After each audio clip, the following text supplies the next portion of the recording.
Assalamualaikum warahmatullahi wabarakatuh, teman-teman. Bagaimana kabarnya hari ini?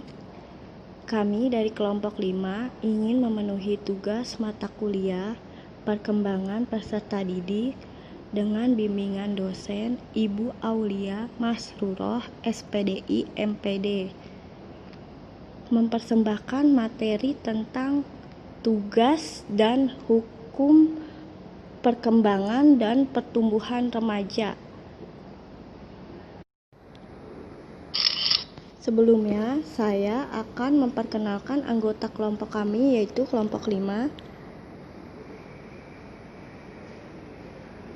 Pertama, Abidatul Iza. Kedua, Anissa Sapta Hadiati. Ketiga, Nahdia Labibah Pesar. Keempat, Nurul Fajiah. Kelima, saya sendiri, Tristia Iselvia. Dengan daftar isi sebagai berikut.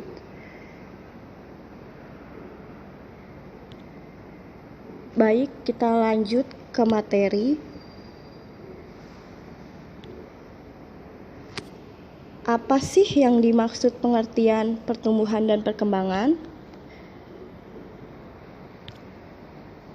Pertumbuhan itu merupakan suatu sepanjang kehidupan dari pertumbuhan dan perubahan fisik, perilaku, kognitif, emosional sepanjang proses setiap individu mengembangkan sikap dan nilai yang mengarahkan pemilihan, hubungan, dan pengertian. Definisi konseptual remaja meliputi kriteria biologis dan sosial ekonomi. Baik, untuk selanjutnya akan dijelaskan oleh saya, Nurul Fajiah, yaitu tentang proses perkembangan.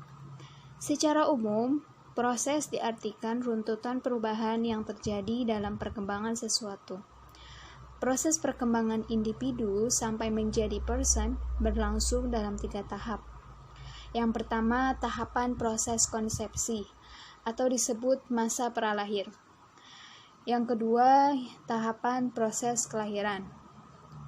Yang ketiga, tahapan proses perkembangan individu bayi. Pada tahapan ini, melalui beberapa masa. Yang pertama, masa jabang bayi, yaitu umur 0-2 minggu. Yang kedua, masa bayi, umur 2 minggu sampai 1 tahun. Yang ketiga, masa anak prasekolah, di umur 1-5 tahun. Yang keempat, masa sekolah di umur 6-12 tahun. Masa remaja di umur 13-21 tahun. Masa dewasa di umur 21-65 tahun. Dan masa tua 65 tahun ke atas. Kita akan membahas tentang remaja. Apa itu remaja? Menurut WHO, yang disebut remaja adalah mereka yang berada pada tahapan transisi antara masa kanak-kanak dan dewasa. Batasan usia remaja menurut WHO adalah 12-24 tahun. Kata remaja berasal dari bahasa Inggris, yaitu teenager, yakni manusia usia 13-19 tahun. Remaja dalam bahasa Latin disebut adolescens, yang artinya tumbuh atau tumbuh untuk mencapai kematangan. Remaja adalah suatu masa ketika individu yang berkembang dari saat pertama kali ia menunjukkan tanda-tanda seksual sekundernya sampai saat ia mencapai kematangan seksual. Masa remaja adalah masa transisi yang ditandai oleh adanya perubahan fisik, emosi, dan psikis. Jadi kesimpulannya, remaja adalah masa perkembangan setelah masa anak dan menuju masa dewasa yang meliputi perkembangan emosi, fisik, dan kognitif. Untuk selanjutnya akan dijelaskan oleh rekan saya.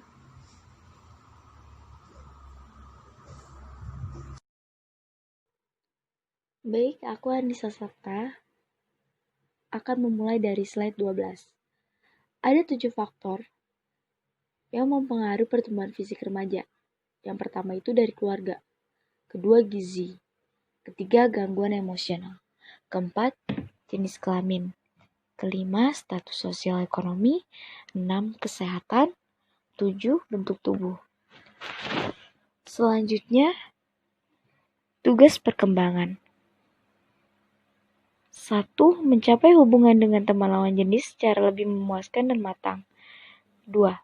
Mencapai perasaan seks dewasa yang diterima secara sosial. 3. Menerima keadaan badannya dan menggunakannya secara efektif. 4. Mencapai kebebasan emosional dari orang dewasa. 5. Mencapai kebebasan ekonomi. 6. Memilih dan menyiapkan suatu pekerjaan. 7. Menyiapkan perkawinan dan kehidupan berkeluarga. 8. Mengembangkan keterampilan dan konsep intelektual yang perlu bagi warga negara yang kompeten. 9. Mengingatkan dan mencapai tingkah laku yang bertanggung jawab secara sosial. 10. Menggapai suatu perangkat nilai yang digunakan sebagai pedoman tingkah laku. Selanjutnya, tugas dan fase perkembangan. Tugas perkembangan fase remaja itu adalah 1.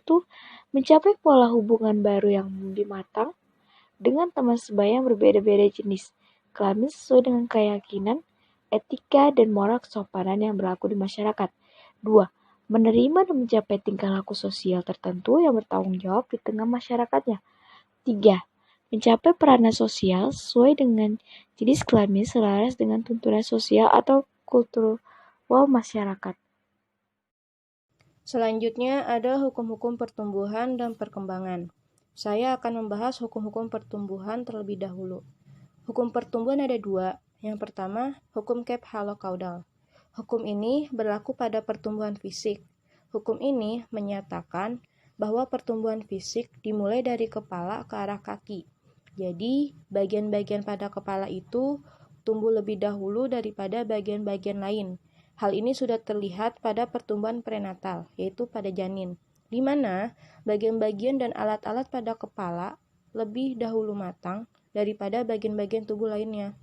Bukti yang paling sederhana dapat kita lihat pada bayi yang baru lahir, di mana bayi bisa menggunakan mulut dan matanya lebih cepat daripada anggota badan lainnya.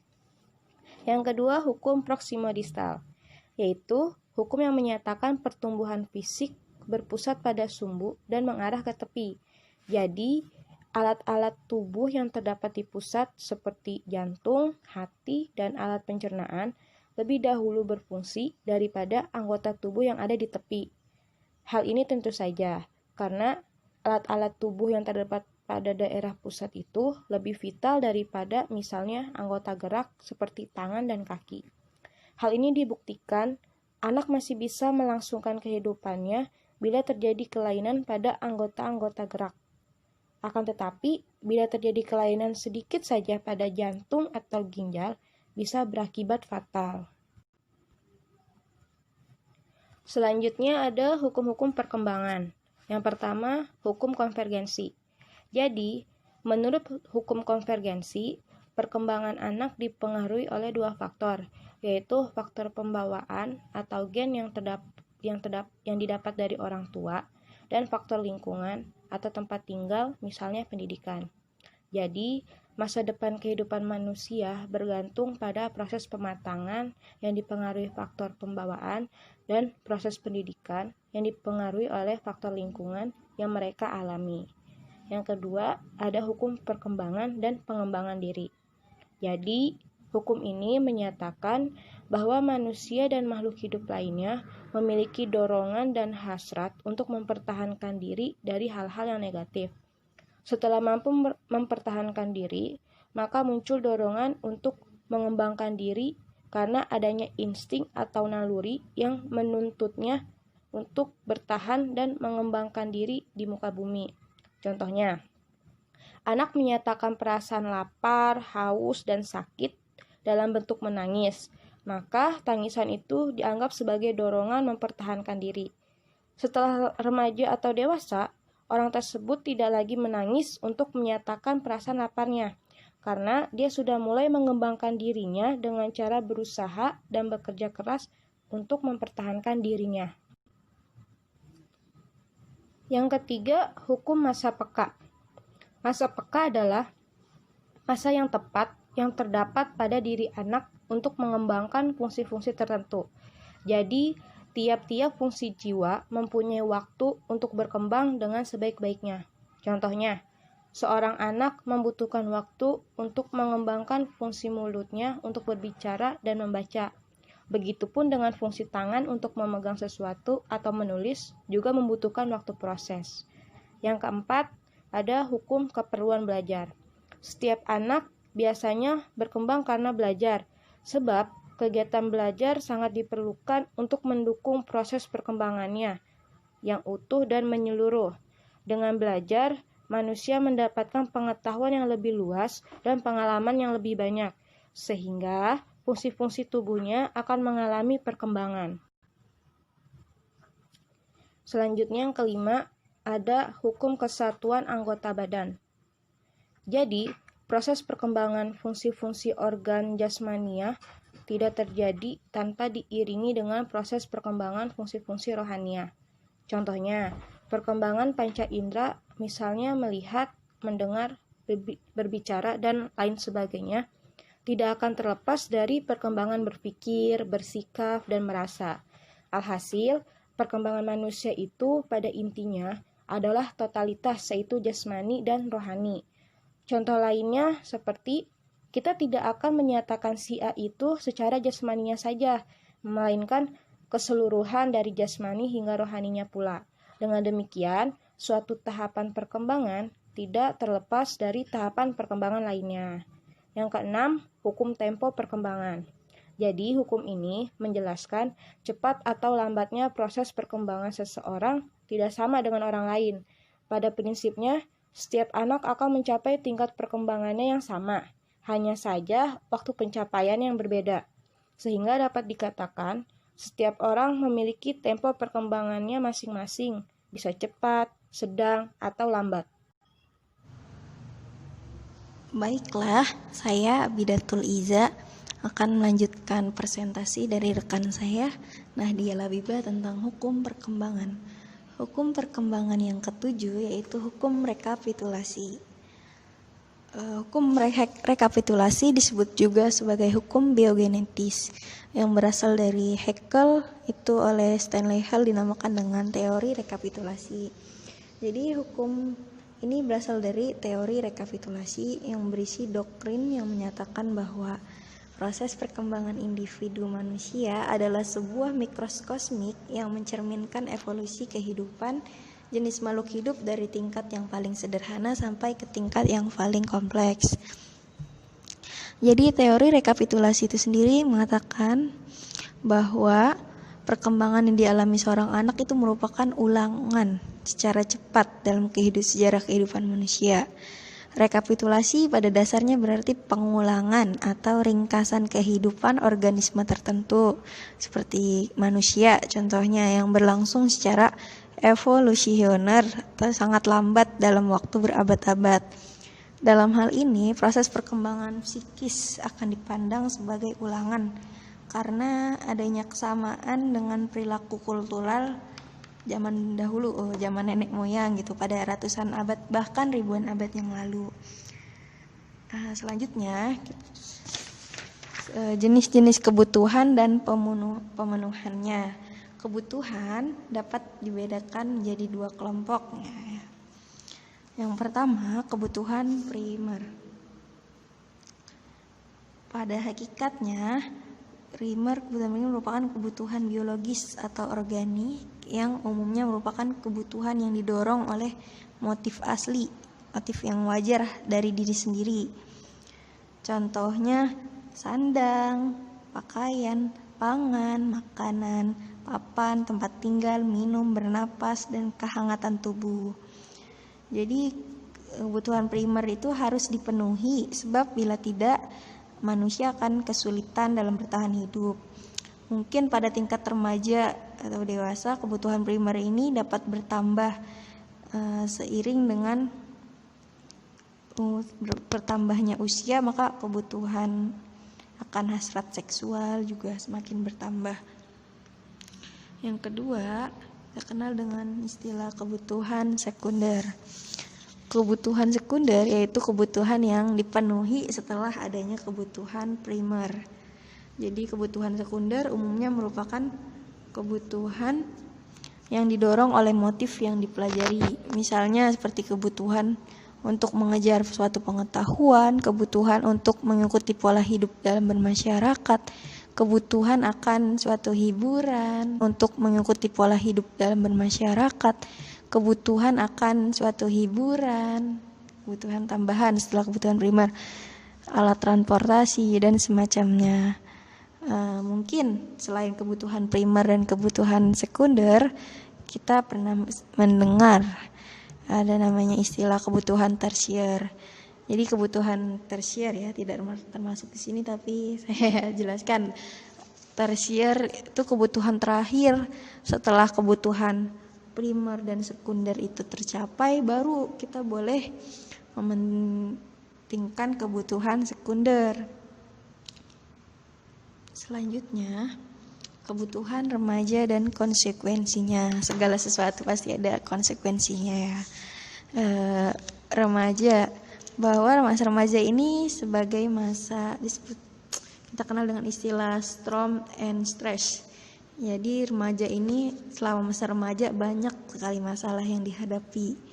Karena masa remaja itu merupakan masa-masa berupaya untuk menemukan jati dirinya dan kebutuhan untuk mengaktualisasikan diri.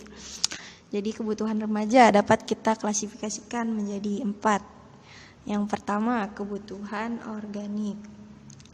Kebutuhan organik yaitu kebutuhan makan, kebutuhan minum, bernafas, dan seks. Yang kedua, kebutuhan emosional. Kebutuhan emosional sendiri yaitu kebutuhan untuk mendapatkan simpati dan pengakuan dari pihak lain. Ingin mendapatkan pengakuan dari pihak lain, emosi dari diri sendiri di masa remaja. Yang ketiga, kebutuhan prestasi. Kebutuhan prestasi yang dikenal dengan need of achievement yang dikenal dengan seperti berkembangnya karena dorongan untuk mengembangkan potensi diri yang dimiliki dan sekaligus menunjukkan kemampuan psikologisnya. Terakhir, kebutuhan untuk mempertahankan diri dan mengembangkan jenisnya. Jadi di samping 4 hal ini, klasifikasi masa remaja itu membutuhkan pengakuan akan kemampuannya yang disebut seperti kebutuhan penghargaan. Remaja ini membutuhkan penghargaan dan pengakuan bahwa mereka itu telah mampu berdiri sendiri, mampu melaksanakan tugas seperti yang dilakukan oleh orang-orang dewasa dan dapat mulai bertanggung jawab atas sikap dan perbuatan dikerjakannya.